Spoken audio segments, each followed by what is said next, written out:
할렐루야. 좋으신 예수님의 이름으로 사랑하는 오메가 교회와 비전 스테이션 해외에 있는 모든 지체들께 문안드립니다. 오늘은 이사야 29장 말씀을 통해서 은혜를 나누겠습니다. 오늘도 우리 오메가 교회 청년들과 또 젊은 부부들과 함께 인사드리겠습니다. 인사할까요? 샬롬. 샬롬. 네, 감사합니다. 이사야서는 하나님께서 어떻게 온 세계를 다스리고 계신가에 대한 책입니다. 물론 모든 성경이 하나님의 통치를 이야기하고 있지만 특별히 국제 정세에서 어떻게 주님께서 통치하고 계신가, 세계를 경영하고 계신가에 대한 책입니다. 특별히 하나님이 택하신 백성들을 어떻게 다루어 가시는지를 기록하고 있습니다. 특별히 우리가 24장부터 27장까지는 이사야의 묵시록이라고 할 정도로 심판에 대한 얘기가 많이 나옵니다. 마지막 때에 대한 얘기가 많이 나오고요. 그래서 요한계시록에 나온 심판에 대한 이야기도 이사야서에서 기록되고 있습니다. 또 28장부터 33장까지는 역시 심판에 대한 이야기가 나오는데 24장부터 27장까지는 이사야의 묵시록이라고 할 정도로 마지막 때에 대한 이야기가 나오고요. 28장부터 33장까지는 심판에 대한 이야기가 많이 나옵니다. 이 심판 전쟁은 대부분 아수르가 정복 전쟁을 하면서 국가들을 침략해서 멸망시키는 그런 내용이 많이 나옵니다. 그런데 이 아수르 역시 하나님의 막대기로 쓰임받는 것뿐이다 라고 하는 것을 제가 많이 강조했습니다. 오늘 29장 말씀은 크게 세 단락으로 나눌 수 있습니다. 1절부터 8절까지 하나님께서 이스라엘을, 예루살렘을 경고하시고 심판하신다. 9절부터 16절까지는 왜 선택받은 남유다가 하나님의 징계를 통해서 연단받아야 하는가? 왜 연단받는가? 왜 고난받아야 되는가? 세 번째 17절부터 24절까지 하나님의 징계를 받은 다음에 어떻게 남유다가 회복되는가? 이렇게 단락을 좀 나눠보고 제목을 붙여보면 전체 말씀이 눈에 들어올 겁니다. 자, 먼저 1절부터 8절까지 말씀 보실까요? 그 가운데 1절부터 4절까지는 예루살렘에 대한 경고입니다. 우리 수정 간사가 아주 잘 아리엘에 대해서 잘 얘기했습니다. 제가 좀 읽겠습니다. 1절, 2절. 너희에게 재앙이 있을 것이다. 아리엘아, 아리엘아, 다윗이 진을 쳤던 성읍아, 해를 거듭하고 절기가 돌아오겠지만 내가 아리엘을 포위할 것이니 통곡과 탄식 소리만 있을 것이다. 그것은 내게 아리엘 같을 것이다. 조금 더 읽으면 내가 너를 둘러 진을 치고 사방에 탑을 쌓아 너를 에워싸며 흙더미를 쌓아 올려 너를 공격하겠다. 그러면 너는 땅보다 더 낮아져서 말할 것이다. 내 말소리는 나직하게 흙 속에서 날 것이다. 내 목소리가 땅에서 유령처럼 올라올 것이다. 중얼거리는 내 목소리가 흙 속에서 새어나올 것이다 말씀하고 있습니다. 그러니까 아리엘이 어떤 의미인지를 아는 것은 참 중요합니다. 아리엘은 하나님의 제단이라는 뜻입니다.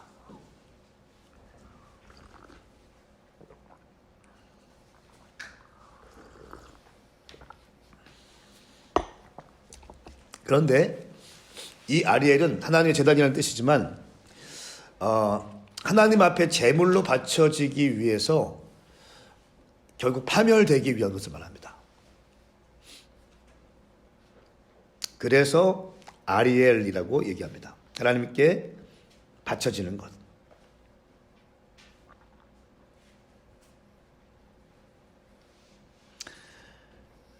결국 싸움과 피 흘림은 예루살렘을 제단의 어떤 진노의 제단으로 만들어버린 것이죠. 하나님께서 진노하셔서 그 제단을 어떠한 징계하시고 그 제물을 받으시는 것, 예루살렘을 징계하시면서 그것을 취하시는 겁니다. 어떤 긍정적인 것보다는 부정적인 거죠. 죄를 통해서 징계하시고 그냥 취하여 가시는 것입니다. 어떤 일을 보면 하나님께서 선택하신 백성들이 먼저 징계를 받습니다. 예루살렘이 먼저 징계를 받습니다. 하나님이 일하시는 방법이에요. 하나님께서 교회에 대해서 주님이 심판하실 때는요, 사실은 보면 저와 같은 제사장들, 목사들을 향해서 먼저 칼을 대세요. 손을 대세요. 그리고 전체 세계를 경영하실 때도 이스라엘을 먼저 공격하세요. 자, 5절부터 8절까지의 말씀은 예루살렘을 쳤던 나라들이 갑자기 멸망하게 됩니다. 5절 말씀. 그러나 내 많은 원수들은 미세한 흙먼지처럼 되고 포악한 무리는 바람에 흩날리는 겨처럼 될 것이다. 갑자기 순식간에, 갑자기 순식간에 예루살렘을 쳤던 나라들이 갑자기 무너지기 시작합니다.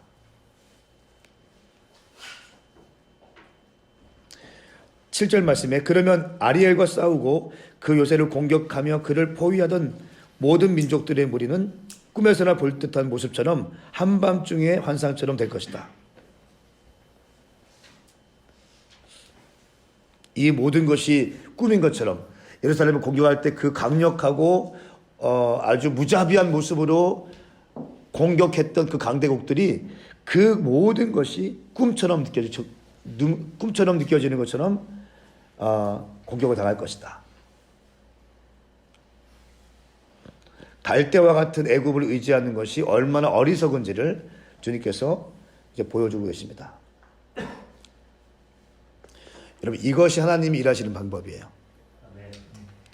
하나님께서 선택하신 민족들은요, 끝까지 책임지십니다. 근데 그 선택한 민족들이 죄를 짓고 범죄하면 징계하세요. 그러니까 징계하실 때에 아수르를 이용하시고 바벨론을 사용하시고 애굽을 사용하시는 겁니다. 그런데 이 바벨론과 아수르와 또 애굽들이 하나님의 막대기로 자기의 역할을 인지하고 있어야 되는데 교만해져서 자기가 하나님인 줄 알고 하나님이 허락하신 것 넘어서 일하기 시작하면 가차없이 치십니다.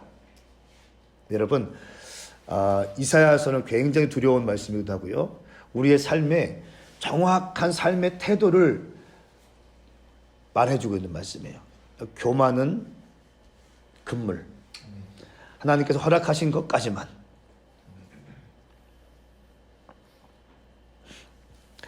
자, 그러면서 9절부터 16절까지는 왜 선택받은 남유다가 하나님의 징계를 받아야 되는가에 대해서 세 가지로 기록하고 있습니다. 첫 번째는 영적인 무지가 있다. 9절부터 12절까지 말씀입니다. 9절 말씀, 깜짝 놀라서 나빠질 것이다. 눈이 가려 앞을 보지 못할 것이다. 포도주를 마시지도 않았는데 취할 것이다. 독한 술에 취하지도 않았는데 비틀거릴 것이다. 자, 보세요. 너희가 눈이 이제 보이지 않고 흔들리기 시작합니다. 그러면서 10절 말씀에 여호와께서 너희에게 깊은 잠을 주셨다. 너희 눈을 봉인하셨으니 눈은 예언자요 그분의 너희 머리털을 덮으셨으니 머리는 선견자다. 모든 환상이 너희에게는 봉인된 두루마리의 말씀과도 같다. 그러니 만약 너희가 그를 읽어줄 수 있는 사람에게 두루마리를 주면서 말씀을 쭉 계속하고 있습니다. 무슨 말입니까? 영적으로 무지됐다. 너는 잠들어 있다. 계시가 닫힌 상태로 의미합니다. 그러니까 계시라는, 제가 설교 시간에 계시라는 말 참 많이 쓰는데 하나님이 열어주시는 거예요. 계시는 하나님이 내게 주시는 인사이트, 내게 주시는 어떤 메시지들, 이거예요. 하나님의 음성들입니다. 그러니까 계시를 가지고, 계시가 없이 설교하는 사람이 있고요, 계시를 가지고 설교하는 사람이 있습니다. 그렇죠? 그냥 주석을 보면서 그냥 일상적인 설교하는 사람이 있고, 하나님의 계시를 받아서 계시적인 설교를 하는 사람도 있습니다. 우리 사역자들은 그렇게 준비되기 바랍니다. 계시가 닫힌다는 거예요. 왜 그렇게 됐는가? 지도자들이 하나님의 말씀을 듣지 않았기 때문에.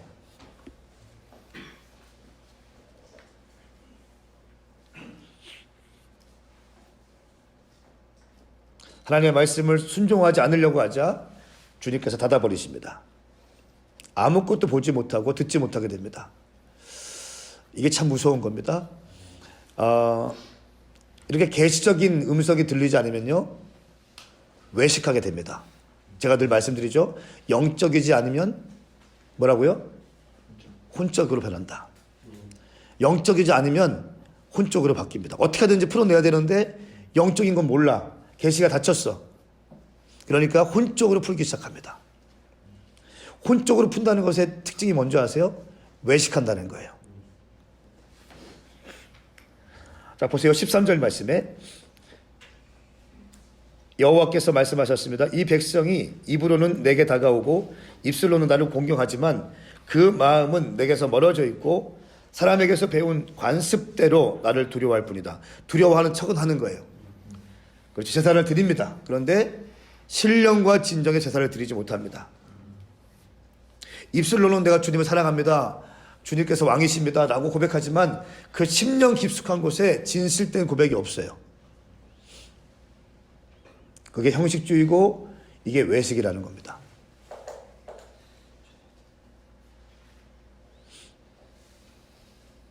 그러니까 이게 종교의 영이죠. 종교의 영.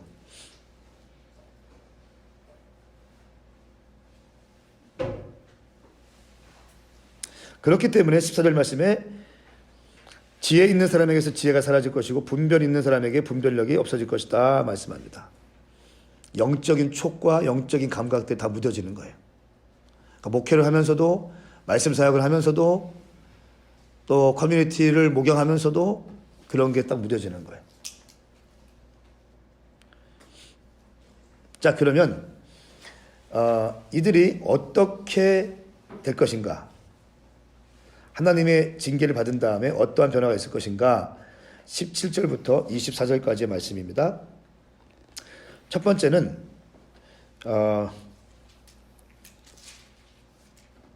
레바논의 금방 기름진 밭으로 변하고 기름진 밭이 금방 숲처럼 바뀌지 않겠느냐라고 있습니다.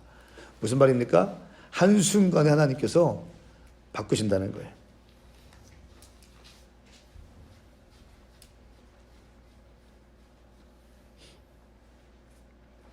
모든 것이 일순간에 바뀌게 하십니다.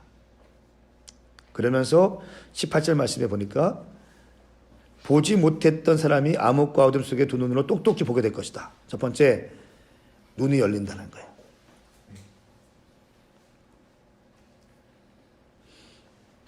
두 번째, 빈곤한 사람들이 다시 여호와를 기뻐하고 가난한 사람들이 여호와를 즐거워할 것이다. 왜 이렇게 즐거워할까요? 빈곤한 사람들, 가난한 사람들이 왜 즐거워할까요? 한 가지입니다. 미슈파트와 체다카가 있기 때문에. 공평과 정의는 모든 사람에게 기쁨을 줍니다. 그렇죠? 우리가 이번에 코로나를 통과하면서 담대한 이유는 무엇입니까? 공평과 정의로 했기 때문에. 그렇죠? 자신이 있다는 거예요. 우리가 실수한 부분들 뭐 몇 가지 있지만 자신이 있다는 거예요. 우리는 공평과 정의로 모든 것을 대응했기 때문에. 공평과 정의는 모든 사람들 가운데 기쁨을 줍니다. 즐거움을 줍니다. 자, 그러면서 20절 말씀에 포악한 사람이 사라지고 비꼬아 말하는 사람도 없어질 것이다.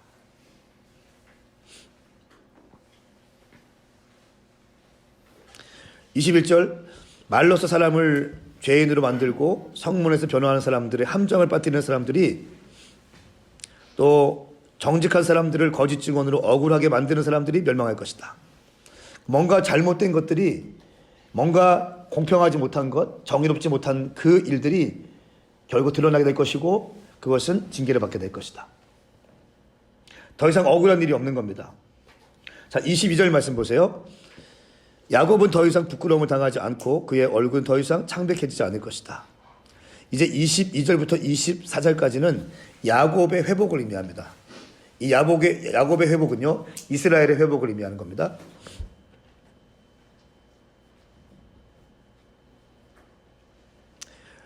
(23절) 말씀에 그들 가운데 내 손으로 만든 그 자녀들을 보고 그들이 내 이름을 거룩하다 여길 것이다. 야곱이 거룩한 이를 거룩하게 받들고 이스라엘 하나님을 두려워하며 섬길 것이다. 이제는 이 야곱과 이스라엘 백성들이 하나님을 두려워한다는 거예요. 거룩한 일을 받아들이고 더 이상 부끄러움을 당하지 아니하고 이스라엘 하나님을 두려워하며 살 것이다. 그래서 정신이 비뚤어진 사람들은 분별력을 얻고 불평하던 사람들은 가르침을 받아들일 것이다. 무슨 말입니까? 미슈파트와 체득하가 회복되는 거예요. 이것이 바로 하나님께서 전 세계를 경영하시는 방법이다. 그러므로 여호와를 알아야 된다. 역사를 경영하신 하나님을 알고 그 경영 구조에 우리 인생을 맞춰서 살아야 되는 거예요. 하나님이 일하시는 패턴이 있죠. 하나님이 행하시는 방법이 있습니다. 먼저는 선택받은 사람들을 징계하십니다. 그들이 타락했을 때. 28절 말씀에 어떤 일이 있습니까? 사역자들이 술 취하고 사역자들이 포도주를 먹고 와인을 마시면서 비틀거리고 환상을 잘못 풀고 판결을 어긋나게 하고 기억나세요 여러분? 네, 주의 종들이 계시를 받지 못하고 비틀거리면서 환상을 잘못 해석하면서 하나님의 말씀을 잘못 해석하고 내게 옳은 대로 내게 유익이 되는 대로 내가 가운데 돈을 갖다 주면 그 사람 좋게 평가해주고 이렇게 한다는 거예요. 판결을 굽게 한다는 겁니다. 또 정치인들이 애굽을 의지하면서 하나님을 의지하지 않냐고 애굽을 의지하는 그러면서 어떻게 됩니까? 하나님께서 공의와 정의가 없어지기 때문에 책망하시고 징계하시죠. 그런데 이 징계했던 아수르와 바벨론과 이 나라들이 어떻게 됩니까? 하나님께서 허락하신 것을 넘어서자 가차없이 무너뜨리십니다. 그리고 하나님의 선택하신 백성들이 회복하고 주님께 회개하고 돌이키자 어떻게 합니까? 아주 급속하게 치유하시고 회복하신다는 거예요. 여러분 이 하나님의 세계 경영이 사실은 우리 인간사와 똑같습니다. 이스라엘 역사와 똑같습니다. 저의 역사와 똑같습니다. 여러분의 역사와 똑같습니다. 우리는요 하나님의 말씀 우리가 보는 이유가 뭡니까? 말씀의 지식을 말씀에 그냥 우리가 얼마나 많이 말씀을 알고 있다 이것을 자랑하기 위해서요? 아니요. 율법 미슈파트와 체다카의 정신이 우리 가운데 심겨지기 위해서요. 아멘. 할렐루야. 아멘. 말씀을 묵상했으면 말씀을 삶에 적용하셔야 돼요. 아멘. 말씀 따로 삶 따로가 아닙니다. 말씀을 적용했으면 묵상했으면 말씀을 적용하셔야 돼요. 그리고 말씀대로 살다가 돌파가 안 되더라도 인내하세요. 제가 믿는 거 먼저 아세요? 결국 말씀이 이긴다는 거예요. 아멘. 결국 기도가 이긴다는 거예요. 아멘. 이게 저의 믿음이에요. 하나님의 말씀을 붙들고 말씀대로 살다가 불이익 당하고 괜찮아요. 어려움 당하고 괜찮아요. 이것이 말씀대로 했다면 괜찮아요. 그때 인내하셔야 됩니다. 아멘. 할렐루야. 아멘. 인내하시고 끝까지 가시다 보면 주님께서 돌파와 확장을 주실 것입니다. 이것이 하나님이 일하시는 방법이다. 아멘입니까? 아멘. 오늘 잠깐 기도하겠습니다. 주님 감사합니다. 오늘 이 말씀 하나님의 세계 경영하시는 이 이사야 말씀을 통해서 다시 한번 우리 심령 가운데 잃어버린 미슈파트와 제다카 잃어버린 하나님의 말씀의 가치를 다시 새겨지게 하여 주시옵소서. 말씀을 묵상할 뿐 아니라 말씀을 나의 삶에 적용케 하여 주시옵소서. 그리고 인내함으로 기도하게 하여 주시옵소서. 감사합니다. 예수님의 이름으로 축복하며 기도합니다. 아멘. 사랑하는 여러분, 오늘도 말씀으로 승리하십시오. 샬롬.